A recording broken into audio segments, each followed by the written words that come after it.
this video we are going to see the topic active voice and passive voice. So before getting into this topic, to understand the active and passive voice, we just recollect the topic of tenses here, because tenses and voices are goes together. Even we have totally 12 tense forms, right? Those tense forms are in active voice cases. So this, if you understand this concept clearly in this sense, it will be very easy to transform your sentence from active voice to passive voice, or else passive to active, vice versa. So in tenses, we have the possibility of changing a single sentence into rest of the 11 forms. For instance, if I say I eat an apple, I can say it in the form of I will be eating an apple, I ate an apple. Like that, you can construct a single sentence into 11 forms. So this is the major difference you can find when you are applying this in active and passive voice, because when you are transforming a active sentence into passive case. So most of the time students, this is the particular area students use it to make mistake, because in tenses alone it changes completely, whereas in a part of voices there is no need to change the tense, time of a tense first of all. So just look at this picture. So in this picture, a boy is chasing a dog. Similarly, the boy was chased by the dog. So this is what the basic concept of active and passive voice, right?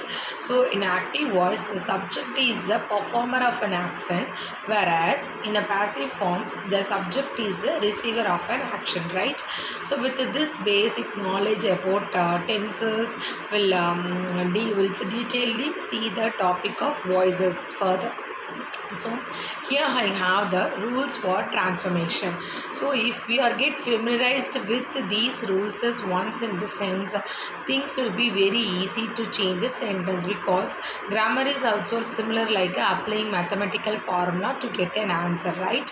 So the very first rule is that identify the tense form of a given sentence. So second one is do not change the tense form. So I just read the things first, then I later explain the rules with a sample sentence.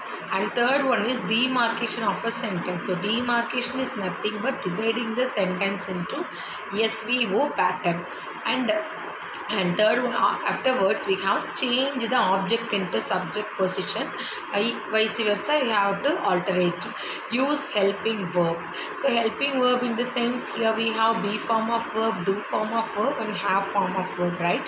And use, whenever you are using the helping verb, we have to apply only the past participle form of the verb when you are transforming a sentence. At last you have to add the preposition by to indicate the sentences in a form of passive voice, and finally you have to change the subject into object place. So once you are get cleared with these translation rules, you can able to change the active sentence into passive, whereas passive into active case. So see here, the very first thing is that whenever you are changing a transformation of voice from active to passive or passive to active, first identify the tense form of a given sentence. So what we want to convey here, identify the tense form of a given sentence, in the sense, so we have 12 types of tense forms, right? Such as simple present, present continuous, present perfect continuous tense. So in this you have to note down all the perfect continuous tense, they don't have a passive structure, so you don't have a passive voice for that. So you are completely free of making a passive for that. Whenever we are changing active to passive, we are writing a equivalent answer in a mere equivalent passive case. So this is the secret for changing active sentence into passive, that is, we are giving our answer in a mere equivalent cases, not anything else than this. So the very first thing is that identify the tense form of a given sentence. So just look at the sentence 1. The professor teaches the students. So as per our rule, I divide the sentence into SVO pattern such as subject, verb and object. It is in a form of simple present tense.